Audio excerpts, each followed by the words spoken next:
espectadores de M95 Televisión. Estamos hoy con ustedes, ya saben, un jueves más para abordar la actualidad política del municipio. Hoy contamos con Ricardo López, secretario general del PSOE en San Pedro Alcántara. Buenas noches. Buenas noches. Y con Juan Vílchez. Juan Vílchez, ustedes estaban quizás más acostumbrados a verlo hace un par de años cuando era portavoz del PSOE, pero bueno, ahora ocupa un cargo en la Ejecutiva, concretamente el de secretario de Educación. Buenas noches. Buenas noches, ¿qué tal, Sonia? Y vamos a empezar precisamente contigo, Juan, porque queremos abordar algunas cuestiones del presupuesto municipal. Y una de ellas, la fundamental que creemos que puedes aportarnos y arrojarnos algo de luz, son los presupuestos de educación. Pues sí, por lo que tenemos conocimiento, claro, la dotación que se está dando a los centros que son, en este caso, para mantenimiento de los centros de educación primaria e infantil, pues es tan corta, porque estamos hablando para una población de 134.000 habitantes que se destinen 2.000 euros simplemente para el mantenimiento de material fungible y de gastos de reparación de las guarderías y de la educación preescolar, pues resulta totalmente insuficiente en una situación en la que precisamente las familias pues se encuentran más necesitadas. Y esta es una tónica que ya venimos anotando. Hay como una especie de continuidad histórica incluso desde la época final de la época del Gil, y después la cosa parecía que tenía que haber cambiado durante la administración del PP, pero la cosa incluso ha ido peor. Las restricciones han ido siempre a la parte, podemos decir, más endeble de la sociedad, y que necesitaría en estos momentos más protección, y por lo tanto no estamos sorprendidos, pero por lo menos que la ciudadanía sepa que en eso estamos, que vamos a movernos en ese sentido y que hay que tener conciencia que en esas situaciones los profesores, yo tengo contacto con muchos de ellos, claro, van a ver alterada su situación laboral y de trato con los alumnos, con los niños de estos centros, porque verdaderamente la relación, cuando tú no te encuentras que el papel higiénico, cuando te encuentras que hay falta material que se gasta, pues entonces, claro, la calidad del servicio que ellos pueden prestar también se va a ver repercutida. Frente a esta reducción que ha ido aplicándose sistemáticamente desde hace algunos años en el presupuesto municipal, sí que nos encontramos inversiones respecto a la Junta de Andalucía con el Plan OLA, con el Plan de Oportunidades Laborales, y ha habido algunas bastante recientes, otras que están, en fin, ¿cómo van funcionando estas inversiones, estas pequeñas obras que se hacen en los centros? Claro, el plan OLA de oportunidades laborales, verdaderamente en este caso, en Marbella, vemos que la situación económicamente hablando es muy complicada. La capacidad inversora a una comunidad autónoma que le han restado en un año 1.200 millones de euros de presupuesto, el año anterior 2.700 millones de euros, pues claro, la situación verdaderamente es patética, ¿no? Pero en este caso, en la Junta de Andalucía, con el dinero que tiene y con la actuación que va a tener en este caso en varios sitios de San Pedro y de Marbella, va por un camino muy bueno, muy podríamos decir que se encabalga uno con el otro, que es por un lado adecuar, adecentar centros, repararlos, y por otro lado generar empleo derivado de ello. Tenemos cuenta que precisamente la formación profesional, la formación educativa en general de las personas repercute inmediatamente en su capacidad para encontrar trabajo.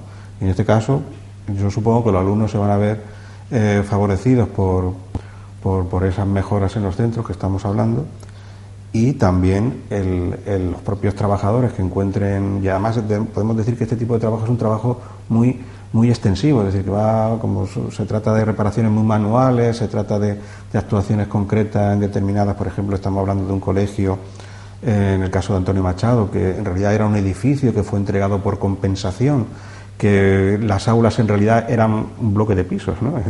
Entonces, claro, la adecuación, por ejemplo, de las pantallas digitales, todo eso significa pues una modificación aula a aula, una adaptación muy específica que puede favorecer verdaderamente que en el aula se pueda cumplir la misión que se da, porque una pantalla digital, por el lugar que ocupa, si no puede estar bien encajada, en estos casos, de actuaciones concretas, pues genera un gran consumo de horas de trabajo, y en realidad se ofrece mucha mejora tanto para el alumnado, que va a tener una mejor capacidad, como para los profesores, que van a poder ejercer, los maestros en este caso, van a poder ejercer su actividad docente en unas mejores condiciones. Y creo que en esas cosas en las que también el Partido Popular tendría que ir centrando su actividad, porque precisamente nos estamos encontrando con lo contrario, que ya hablaremos si quieres más adelante, que es no relacionar el trabajo con la educación y además ir restringiendo los presupuestos destinados a la formación. Pues de algo así queríamos hablar, porque ha habido problemas con la matriculación de los alumnos que querían acceder a la FP en Andalucía, ¿no? Claro, este es un problema a nivel nacional.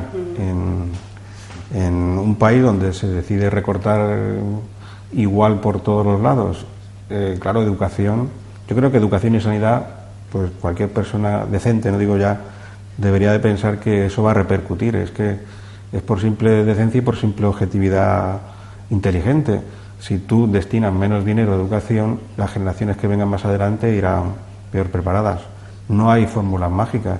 En este caso, si resulta que va a haber menos profesores, que van a trabajar más horas, que va a haber más alumnos por aula, la situación puede ser catastrófica. Se va a ir deteriorando la calidad de la enseñanza, también de la docencia, por el propio profesorado, que va a estar más cansado y va a tener que atender a más alumnos. Pero el caso concreto de la formación profesional es mucho más complejo, porque un aula se puede aumentar el número de... En un aula normal, 4 paredes, una pizarra, ahora también hay pizarras digitales, pues se pueden meter más bancos, se pueden meter más. Pero el problema, por ejemplo, de la formación profesional es que es mucho más cara. Las aulas están adaptadas, tienen altos presupuestos y no se puede matricular a más gente sin más dotación, porque literalmente no podrían entrar dentro de los talleres, no podrían acceder cada persona a un ordenador, incluso a veces ya se está tratando situaciones donde hay 2 chicos por ordenador, con lo cual en realidad están dedicando la mitad del tiempo que antes dedicaba ese ordenador a prestárselo a cada uno. Ahora tiene que compartir y estamos al 50% cada uno. Todas esas cosas son derivadas de lo que habíamos dicho antes. Si tú recortas 1.200 millones de euros a una comunidad autónoma, en Andalucía hemos tenido suerte porque ha habido un compromiso del equipo de gobierno de mantener el presupuesto totalmente igualado. Es decir, prácticamente, menos lo que sube, que es el pago de la deuda, todo lo demás ha bajado y lo que se ha mantenido igual, literalmente, ha sido el capítulo de educación. Ahora, lo cierto es que ni siquiera manteniendo el gasto en educación, que ya es una ventaja dentro de toda España, porque en otras comunidades se está reduciendo, encima es que tenemos una población que, conforme aumenta el paro, tiene la necesidad de formarse para encontrar un trabajo y aprovechar ese tiempo muerto mientras que el mercado laboral no se ponga en marcha. Y además que, gracias a esa formación profesional, van a tener un acceso en mejores condiciones y con mejor remuneración y más calidad de trabajo para ellos, de vida. En suma, claro, ahí tenemos el problema. El problema es que eso tiene que ser un grito de la sociedad. Que ahora mismo hay mucha gente, 41.000 personas, que se dice pronto, en Andalucía, que no han sido rechazadas su matrícula porque se ha llenado el cupo de todo lo que había.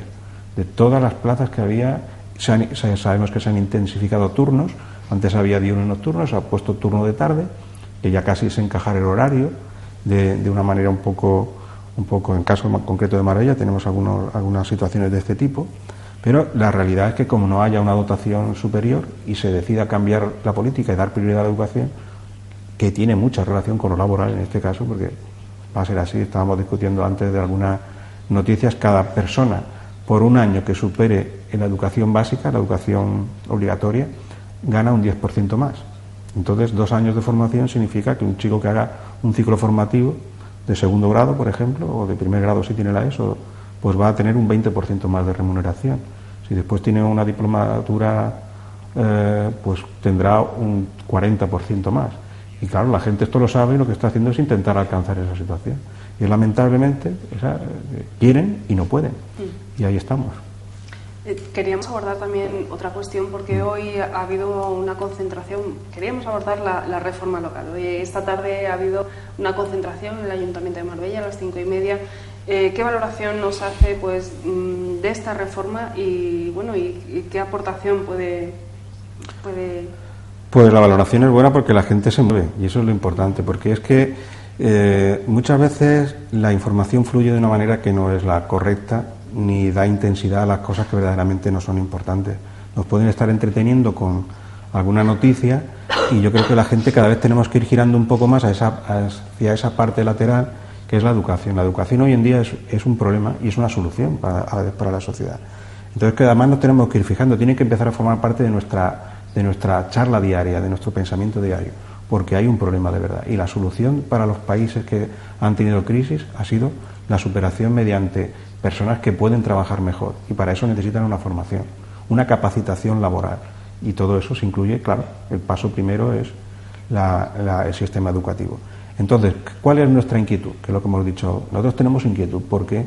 Porque sabemos que como hay una reforma local y dentro de esa reforma local, tal y como han dicho, los ayuntamientos por ley no puedan gastar dinero, no puedan presupuestar dinero para ayudar al sistema educativo, pues claro, todo eso va a ser la destrucción de un tipo de actividades que el ayuntamiento, los ayuntamientos, concretamente Marbella a través de su UAL, de asistencia, incluso en formaciones que a lo mejor no son tan regladas, que ayudan, por ejemplo, a que chicos y chicas de aquí puedan acceder, por ejemplo, a un examen, puedan prepararse el examen para entrar en la universidad o entrar en ciclos formativos.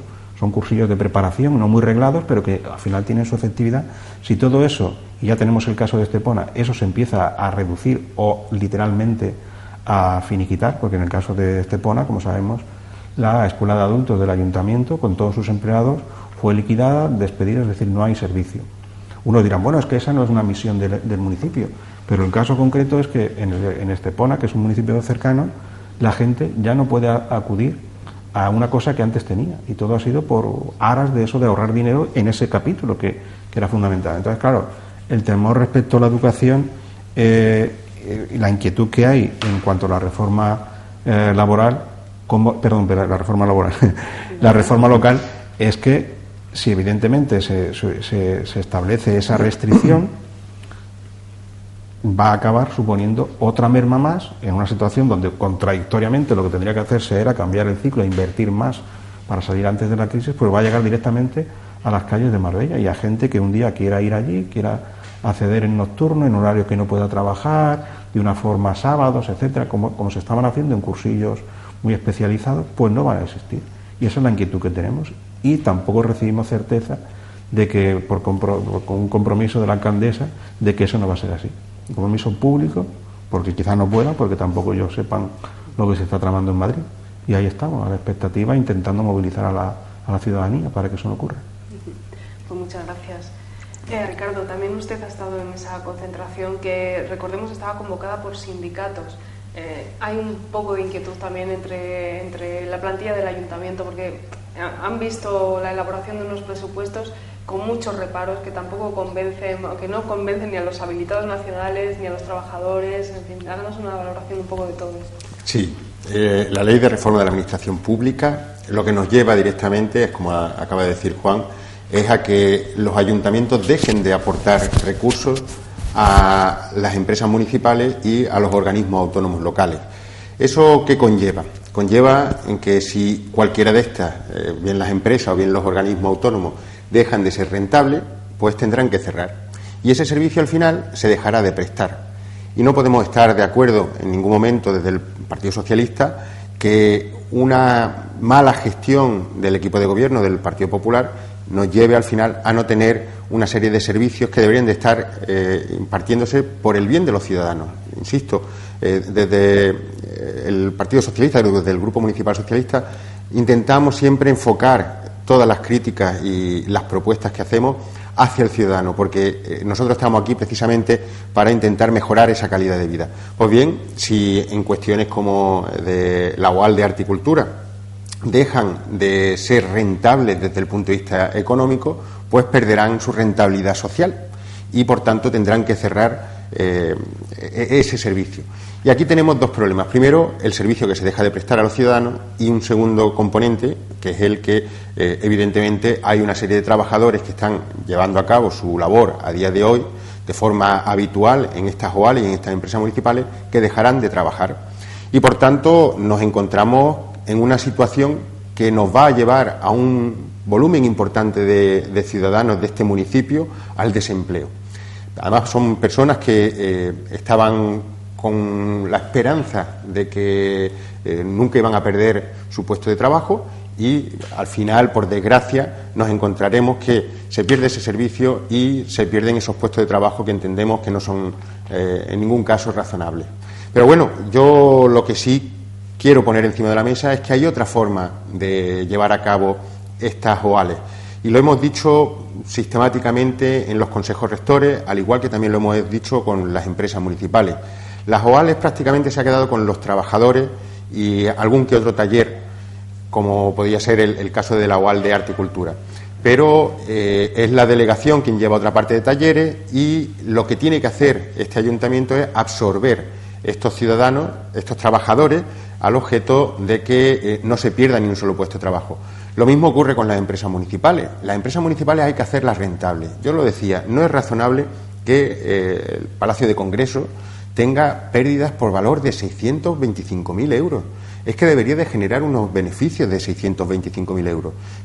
Estamos hablando de un Palacio de Congreso en Marbella, no estamos hablando de un Palacio de Congreso en Coín, no estamos hablando de un Palacio de Congreso en Guaro, no estamos hablando de un Palacio de Congreso ni siquiera en Algeciras, que podría tener su razón de ser con su volumen importante de negocio, sino que estamos hablando de un Palacio de Congreso en la ciudad de Marbella, que además eso genera una riqueza enorme, pero para ello hay que tener voluntad, hay que saber publicitar el Palacio de Congreso, hay que saber, en fin, hacer otro tipo de cuestiones. Pues esto es el ejemplo y es el grano de arena de la mala gestión de Ángeles Muñoz y su equipo de gobierno, que además lo trasladan al resto de las empresas municipales y a los organismos autónomos locales. Por tanto, por desgracia, al final vamos a tener menos servicios que se presten a los ciudadanos y, por ende, menos trabajadores que puedan aportar sus conocimientos, que ya llevan muchos años trabajando en el Ayuntamiento de Marbella, como para perder ese conocimiento que tienen.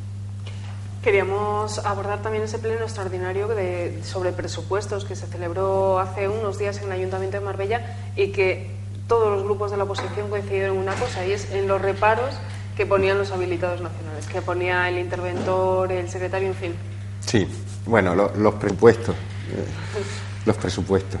¿Qué son los presupuestos? Yo quiero que todos los ciudadanos sepan exactamente qué son los presupuestos.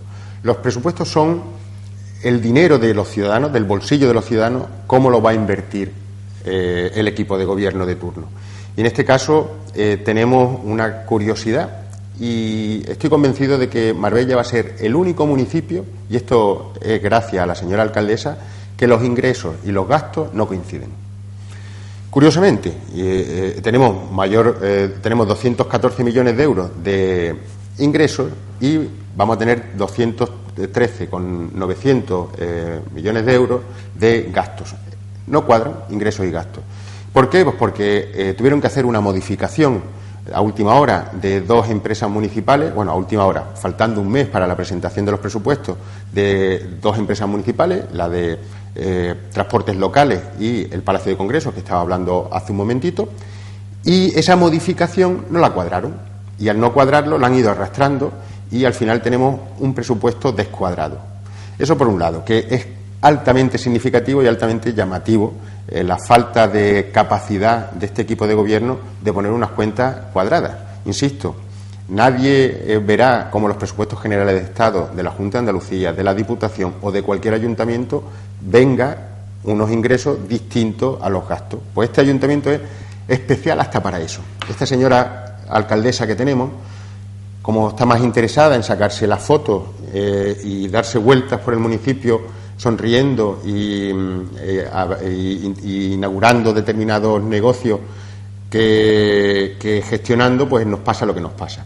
Pues bien, como decía hace un momentito, el interventor y el secretario han puesto un volumen importante de reparos en los presupuestos, que en eso también somos especiales. Este ayuntamiento, a diferencia de otros, debería de presentar unos presupuestos sin ningún tipo de reparos por parte de los habilitados nacionales.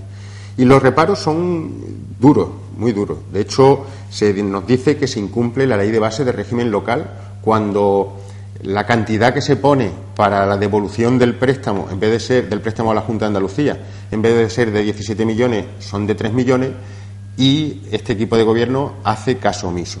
Se dice también que incumple el artículo 14 de la Ley Orgánica 2/2012 de estabilidad presupuestaria. De tal manera que nos está diciendo que no se está cumpliendo con los requisitos de estabilidad presupuestaria. Y eso, la verdad, que es sintomático de que este equipo de gobierno dice una cosa y hace otra completamente distinta. Después también se pone un reparo por parte del secretario, y es que no se ha constituido el registro del patrimonio municipal del suelo. ¿Y esto qué es lo que supone? Supone que determinadas inversiones que se puedan llevar a cabo por parte del equipo de gobierno están vinculadas a determinado patrimonio. Si no aparece ese patrimonio, cuando se produzca la venta, como puede ser donde estaba Radio Televisión Marbella antiguamente, o donde estaba el edificio de bienestar social antiguamente, pues cuando se quiera vender este patrimonio, como no está recogido en un registro, pues automáticamente hay que hacer un nuevo convenio y generar un paso administrativo lento que nos van a ralentizar las inversiones que se pudieran llegar con esta venta de este patrimonio. Pues bien, todos estos reparos y otros cuantos más que también nos hace el interventor y el secretario, nos da que pensar que este presupuesto que trae el equipo de gobierno es un presupuesto que no está pensado como herramienta para conocer qué es lo que se quiere con el dinero de los ciudadanos. Insisto, los ingresos vienen de los bolsillos de los ciudadanos, desde el principio hasta el fin, y con esos ingresos tenemos que buscar qué servicios podemos prestar a los ciudadanos. Y en esa línea deberíamos de ser lo suficientemente ágiles como para hacer un presupuesto real, porque si quieres ahora te puedo contar, tanto ingresos como gastos no coinciden con los criterios que establecen el propio ayuntamiento.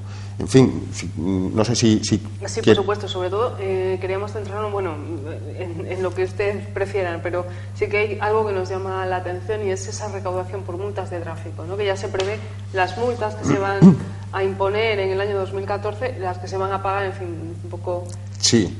Bueno, centrándonos en la parte de ingresos, es verdad que este equipo de gobierno ha hecho un presupuesto donde se va a recaudar más dinero este año que el pasado. El año pasado estaba presupuestado en 203 millones de euros el presupuesto del Ayuntamiento de Marbella, y este año el presupuesto está, como he dicho hace un momentito, en 214 millones de euros de ingresos. Pues bien, una parte importante de ese ingreso la tienen las multas por ordenanza de circulación. De hecho, pasamos en el ejercicio 2013 a tener un presupuesto de 465.000 euros por infracciones de tráfico a 1.850.000 euros que están presupuestados en el año 2014 por infracciones de tráfico. Aquí vemos cómo se multiplica el presupuesto por 4 al objeto de fastidiar el bolsillo de los ciudadanos. No tiene otra explicación. ¿Por qué? Pues porque evidentemente contamos con la zona azul, que están viendo cómo se está recaudando muchísimo dinero con la zona azul. Van a poner en los próximos meses una serie de radares en el municipio para también recaudar más dinero, y por tanto al final lo que van buscando el equipo de gobierno es una mayor recaudación a través del esfuerzo del ciudadano frente a una mejora de gestión. Y aquí me quiero parar porque el equipo de gobierno, el señor Romero y la señora Muñoz, han dicho en el Pleno que el incremento que se produce en los presupuestos viene generado por una buena gestión del equipo de gobierno. Bueno, pues yo quiero decir claramente a todos los ciudadanos que nos están viendo que eso es rotundamente falso. Y voy a poner un ejemplo clarísimo. El impuesto de bienes inmuebles, el que tenemos que pagar cuando tenemos una vivienda, en el año 2012 se presupuestó por 93 millones de euros. En el año 2013 se presupuestó por 105 millones de euros. Y en el año 2014 lo han presupuestado por 110 millones de euros. Ustedes pueden ver cómo va incrementándose de forma notable de 93 millones a 110. Este impuesto viene o se va a recaudar en función del número de viviendas que tiene este municipio. Y como ustedes comprenderán, desde el año 2012 para acá, el volumen de viviendas construidas no ha sido el 20%, que es lo que viene desde el 93 millones a 110. Si no se ha construido un 20% de viviendas, esa buena gestión no va por esa vía, es decir, no va por la vía de la reactivación económica. Y, por tanto, esta vía va por subir los impuestos sistemáticamente. Y así lo va a ir haciendo hasta el 2010, a no ser que ponga algún tipo de reparo. Y, por tanto, como decía, no se debe a la buena gestión, sino que se debe a seguir rascando el bolsillo del ciudadano. Y ha llegado un momento en el que el ciudadano ya está a unos límites que no puede seguir dándole más dinero al equipo de gobierno para que luego haga una mala gestión en el gasto. Pero voy a poner otro ejemplo en los ingresos, y es el impuesto de plusvalía, el impuesto de incremento del valor de naturaleza urbana, la llamada plusvalía. Pues bien, teníamos una bonificación del 60% y el equipo de gobierno ha bajado esa bonificación y en vez de ser del 60% es del 40%. ¿Y eso qué va a suponer? Eso va a suponer para el bolsillo de los ciudadanos 2,5 millones de euros más que van a recaudar por que la bonificación ha pasado del 60 al 40%. En una época en la que precisamente habría que hacer justo lo contrario, para reactivar el mercado inmobiliario de compraventas de vivienda, debería de haber una mayor bonificación para que los costes de compraventa sean menores. Pues no, estos señores justo hacen lo contrario. ¿Por qué? Pues porque lo que quieren es seguir metiendo dinero en las arcas municipales para repartírselo a sus amigos, como si quiere ahora podemos ver, y hacer una pésima gestión en cuanto al gasto establecido. Y de hecho antes lo comentaba Juan Vilche, ¿cómo es posible que solamente destine este equipo de gobierno 2.000 euros para los centros de preescolares en inversiones en materia de educación y no haya ni un solo euro más para la mejora de los centros donde están nuestros niños? A lo mejor ellos no tienen niños que pueden o familiares pequeños que van a esos colegios porque van a colegios privados, pero yo insisto, nuestros niños, en caso mío concreto, mis sobrinos, pues van a colegios públicos y si no hay un mantenimiento de esos colegios, al final el servicio que se le está prestando a nuestros niños cada vez va siendo peor. Y creo que ya es hora de poner encima de la mesa el grito y dar una palmada encima de la mesa para que esta señora con su equipo de gobierno empiecen a pensar en los ciudadanos de Marbella y los ciudadanos de San Pedro. Además, yo creo que es la única forma que tenemos de forzar la maquinaria para que haya dinero que finalmente acabe yendo a aquellos sitios donde más se necesitan. Bueno, en el capítulo de gastos lo que sí tenemos claro es que se mantienen cargos de confianza, se mantienen, ¿no? Sí. Junto a otras cosas. Por desgracia, sí, por desgracia seguimos teniendo los mismos trabajadores contratados a dedo, tenemos los mismos directores generales cobrando 54.000 euros, estos directores generales en algunos casos, 61.000 euros en otros casos, no 21.000 euros en otros. En fin, tenemos a gente que contratamos a través de unos contratos que se sacan de la manga, que se llaman contratos de alta dirección, que se lo están dando a gente que además solamente tienen el graduado escolar. Y hablo del grado escolar porque era lo que había por aquel entonces, pero formación y capacitación para llevar a cabo esa labor del día a día, ninguna, sin experiencia. Y al final así nos va la gestión del día a día. Y he puesto ante el ejemplo del Palacio de Congresos. ¿Cómo es posible que una empresa que debería de generar beneficios por todos lados acabe generando pérdidas por valor de 650.000 euros? Es que es muchísimo dinero, 650.000 euros. Es que eso es lo que se debería haber generado en beneficio. Pero es que voy a un siguiente paso. Y es que todos ustedes sabrán, o si no se los digo yo, que este mes de octubre ha habido 115 parados más que en el octubre del año pasado. ¿Y qué políticas ha llevado a cabo en políticas de gasto el equipo de gobierno? ¿Qué es lo que ha hecho Ángeles Muñoz para que haya más parados en vez de menos parados? Pues muy claro, no ha generado riqueza en el tejido productivo de Marbella y de San Pedro, no ha incentivado la creación de nuevas empresas, no ha incentivado el mantenimiento de la contratación, ha hecho justo lo contrario, ha incrementado los impuestos. Y claro, cuando a ti te van subiendo los impuestos, tú tienes que recortar de algún lado.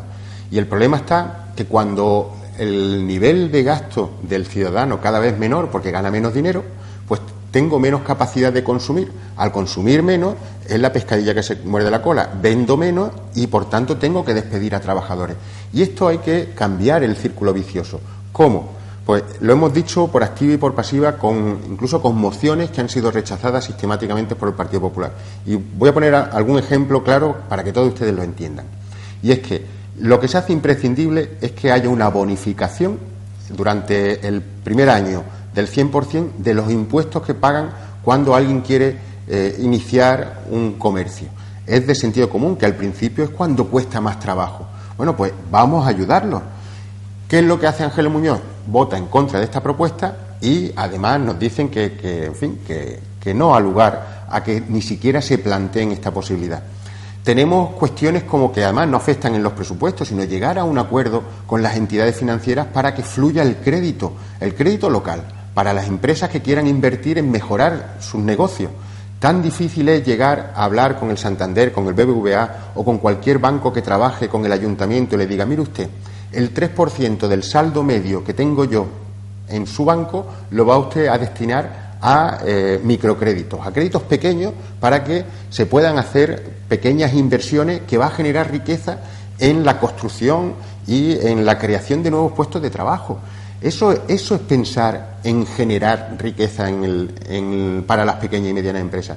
Pues bien, esta señora solamente destina 150.000 euros para un sector, y es el sector hostelero. Para aquellos hoteles que no cierren durante los 12 meses del año, si lo solicitan, le darán una pequeña ayuda que en ningún caso cubre sus expectativas y sus necesidades. Pero el planteamiento está. ¿Qué es lo que pasa con los hostales? Los hostales no reciben ni un solo euro. ¿Qué es lo que pasa con las cafeterías, con los restaurantes, con los comercios? ¿Es que el tejido industrial, el tejido local de Marbella y de San Pedro exclusivamente son los hoteles? Pues no. Pues esta señora se queda anclada en esta postura y entendemos que se debe de cambiar. Pero no sé si quizá hablar algo del turismo, no sé cómo lo ves tú. Efectivamente, queríamos hablar de turismo porque tenemos un dato que es el que nos ha llegado pero que nos ha alarmado, ¿no? Que son 30.000 euros en inversión para turismo. Además, usted creo que puede hacer una valoración más acertada porque es secretario de Turismo de la Ejecutiva Provincial y tenemos conocimiento de que está en contacto con el sector pues a nivel, ya no solo en Marbella, sino a nivel provincial también. Sí, es muy preocupante, es muy preocupante. De hecho, para que ustedes conozcan exactamente cuál es la importancia que le da este equipo de gobierno, que le da la señora Muñoz, nuestra alcaldesa, al turismo, le voy a poner una comparación. La señora alcaldesa dedica la misma cantidad a turismo, a la promoción del turismo, que no nos olvidemos que es el motor de nuestra economía, que a los cursos de formación en los jóvenes. Hay 30.000 euros que destina a juventud, a los cursos para nuestros jóvenes. Ese es el valor que le da a la promoción turística. Ella entiende que con 30.000 euros es más que suficiente para promocionar Marbella. Y yo le pongo un ejemplo muy claro. Y es el ejemplo de Coca-Cola. Coca-Cola tiene muchos productos, muchos subproductos. Está la Coca-Cola, está la Fanta, está el Sprite. Pues bien, una Coca-Cola publicita a la propia Coca-Cola, no publicita al Sprite y a la Fanta. Por tanto, ¿quién es el producto estrella de la Coca-Cola? El producto estrella de la Coca-Cola es la propia Coca-Cola. ¿Y siguen saliendo publicidad y promoción de la Coca-Cola? Sí. ¿Lo conocemos todos? Sí. Pero tenemos que hacer que no se nos olvide. Y no publicitan el resto de los subproductos. Pues esto es lo mismo. ¿Tenemos que publicitar Marbella? Sí. ¿Tenemos que ponerla en valor más todavía? Sí. Sistemáticamente sí. Y además como bandera de toda la Costa del Sol. Y en esa línea estamos fuera de juego. ¿Por qué? Pues porque no tenemos recursos, no tenemos dinero para destinar a la promoción del municipio entero, de Marbella, de San Pedro. Está completamente olvidada.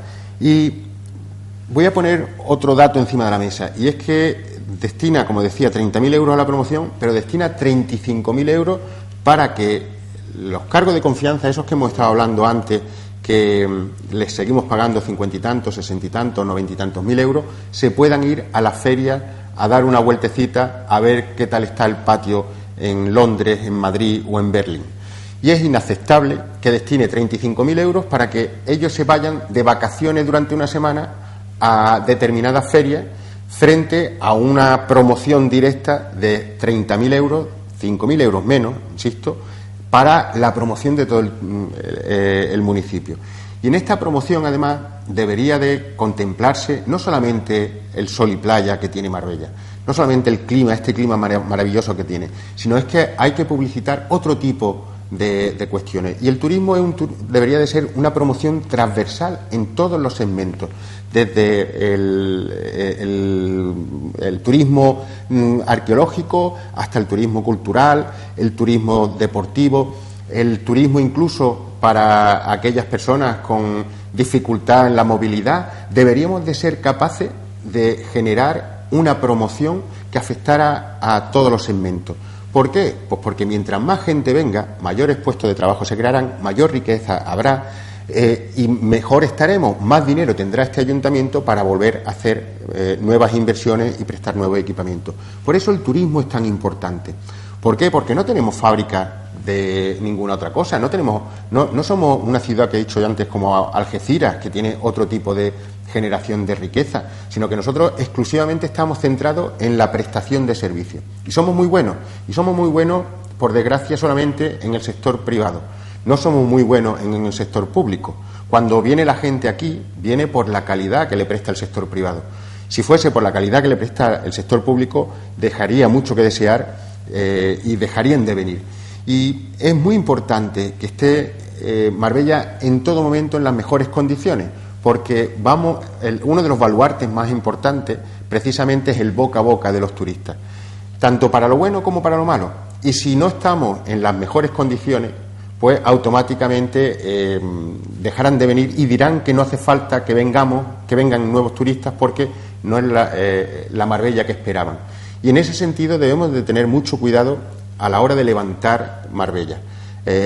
A día de hoy pues vemos múltiples de pequeñas obras, ese menudeo que hablaba el interventor de Castro Urdiales en el programa de Salvado hace un domingo, hace una semana, en el que el ayuntamiento de Castro Urdiales, esa Marbella del Norte que hablaba el propio interventor, decía que se dedicaban a repartir pequeñas obras a sus amigos. Pues eso es lo que está ocurriendo a día de hoy en Marbella.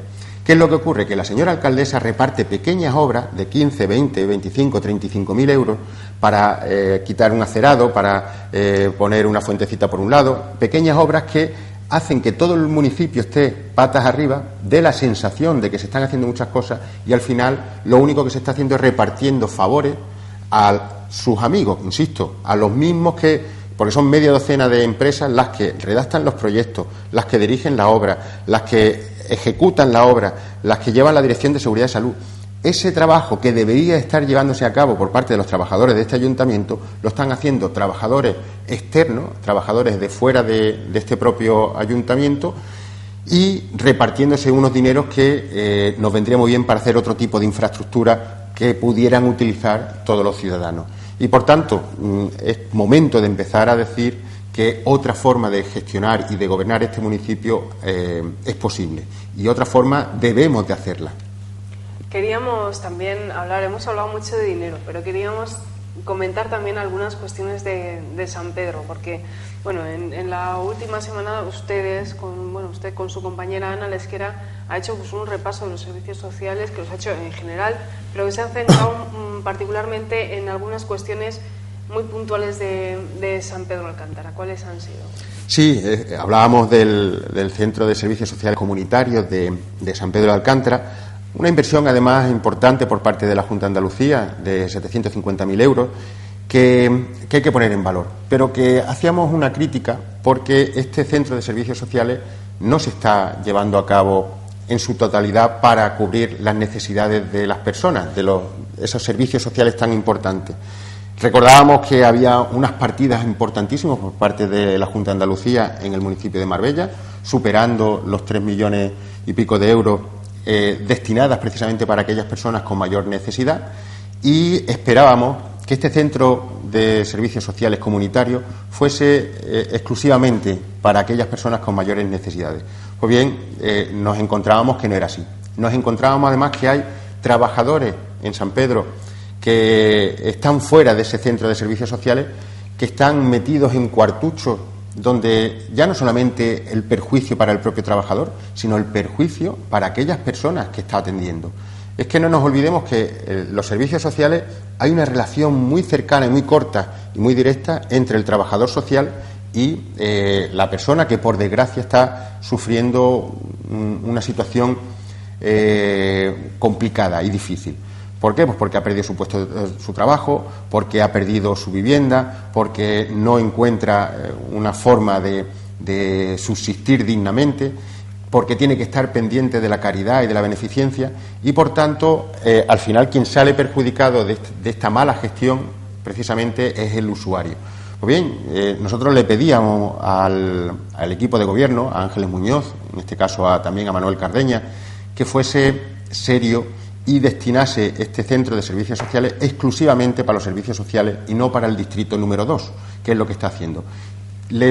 Prefieren vender un centro como si fuese suyo para hacer propaganda entre determinados colectivos muy concretos frente a esa gran ayuda que supone el beneficiar a las personas que más lo necesitan. Además, son personas que llegan a un sitio con una autoestima bastante baja, sin querer que nadie se entere cuál es su problema, porque no están con alegría para poder expresar su problema, sino que están precisamente con la necesidad de que cuando vayan a un sitio estén de la forma más cómoda posible, más resguardada, y que puedan trasladar ese problema que tienen a los trabajadores sociales para que se le busque la mejor solución. Y en este sentido se pone de manifiesto la falta de sensibilidad, insisto, la falta de sensibilidad que tiene el equipo de gobierno con aquellas personas que más lo necesitan. Decir también que otra muestra de esa falta de sensibilidad en cuanto a servicios sociales y ayudas que se puedan prestar está en el centro de mayores.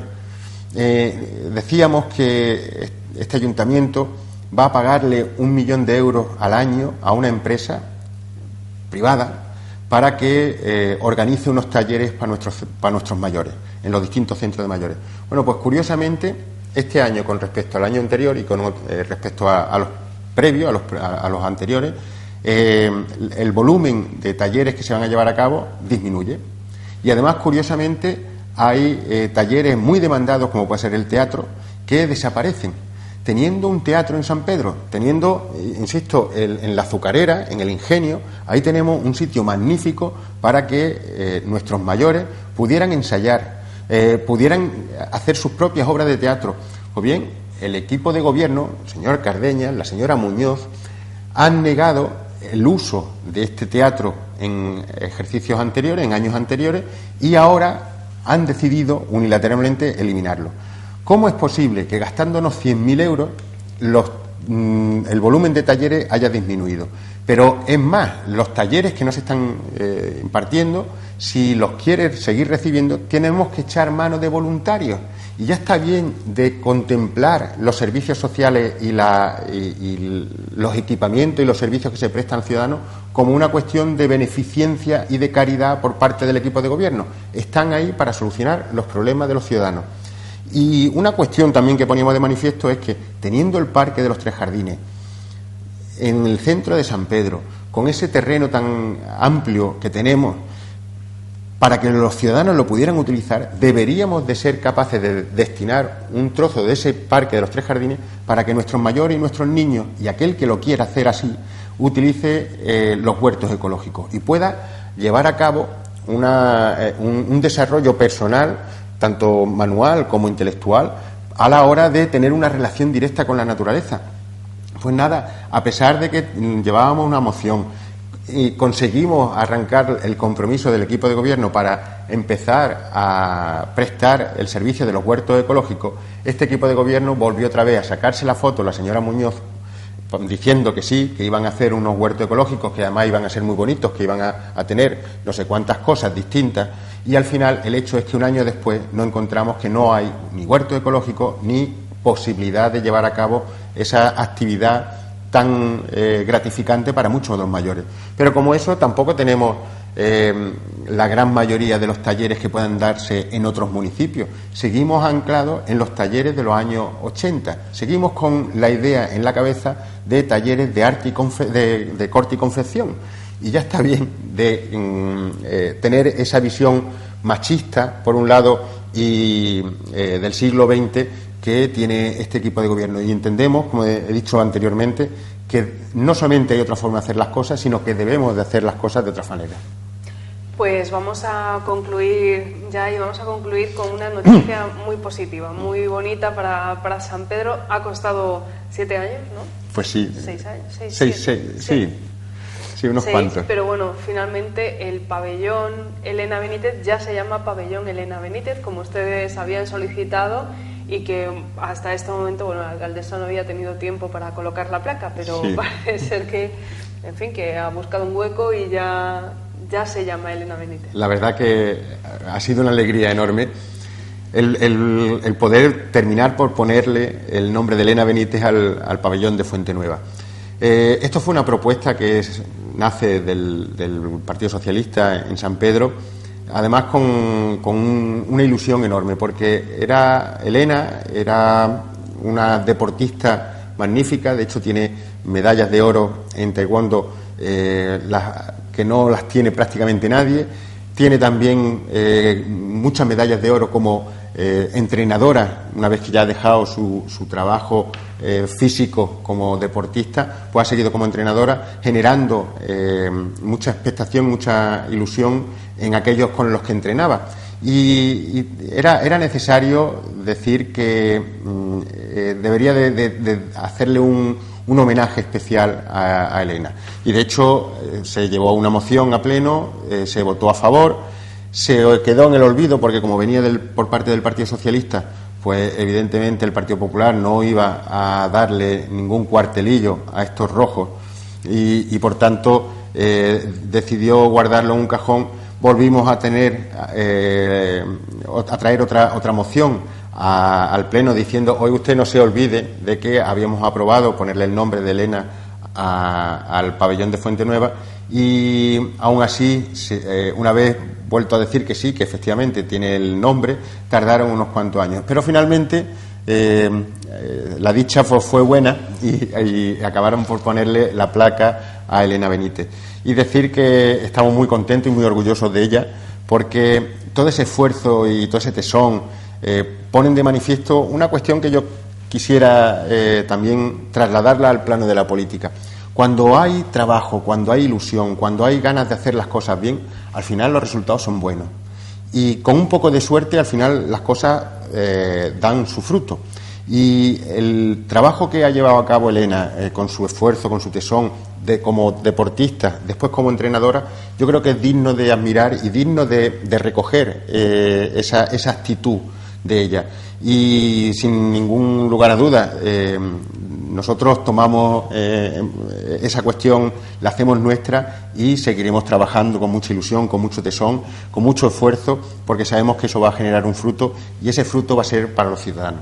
Muy bien, pues quería destacar una cosilla, porque sí que es verdad que hay muy buenos deportistas en Marbella, por supuesto, pero como que hay muchos concentrados en San Pedro, ¿no? Sí, yo creo que el sanpedreño y la sanpedreña, como decía, son gente con mucho tesón, con mucha fuerza, con mucha voluntad, con muchas ganas de hacer las cosas y de hacerlas bien. Y eso al final, como decía, da sus frutos. Y es verdad que tenemos a muchísimos deportistas en distintos ámbitos. Carreteros, sí, un montón de gente. Que si además tenemos en cuenta la escasez de medios, sí, golf, vamos, que con la escasez de medios con que contamos, la verdad que es para quitarse el sombrero y decir qué suerte tenemos de tener a gente con esa voluntad de sacrificio, ¿no? Porque a fin de cuentas aquí no se regala nada, y más cuando tú compites a nivel internacional con el resto del mundo.